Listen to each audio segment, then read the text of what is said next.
Craig, I was hoping you could tell us a little bit about password managers.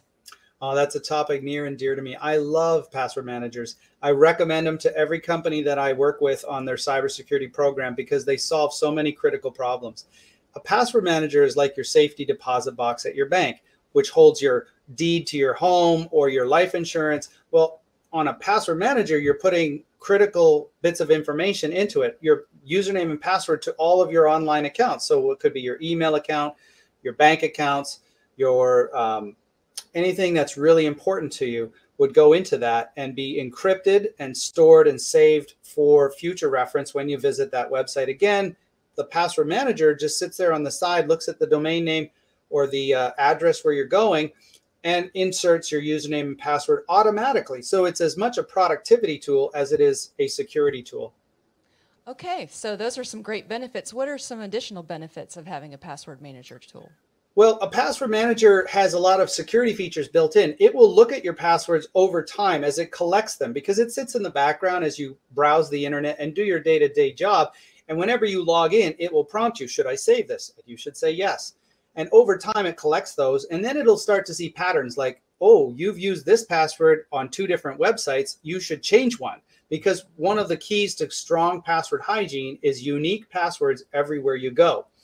And that's only possible with hundreds of accounts that we all have online today if you have a password manager. Otherwise, you're cheating. I hate to break it to you, but everyone out there without a password manager is cheating.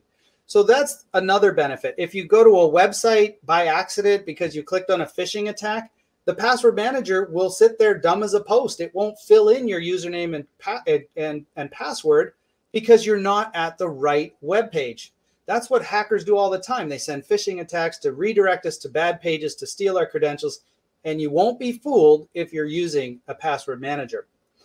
There are some risks, however, and I would like to tell your listeners of Cyberhood and of your podcast here that there are risks. It's putting all your eggs in one basket.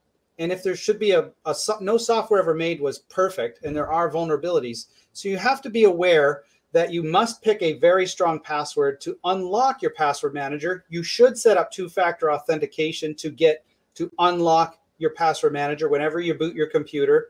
And if you should pay attention to vulnerability notices from that vendor. If the vendor says, oh, we've had a risk, then you should stop using the tool until they patch that particular aspect of the password manager or the entire thing itself. So there are some risks there. But by and large, all cybersecurity professionals that I'm aware of and Cyberhood feel like it's the lesser of 2 evils because there is no other method that is viable and effective and productive enough to have unique passwords everywhere you go outside of a password manager. Excel spreadsheets don't cut it. Post-it notes don't cut it. So my call to action to everyone listening, if you're a business owner, adopt a password manager. Require your employees to sign a password policy that dictates they will use a password manager. Provide them a password manager like LastPass or Dashlane or 1Password, and make sure that you train them on how to use it so they get over that hump of frustration quickly, and then they will love it in the long run because it is so helpful and it takes that frustration and stress away.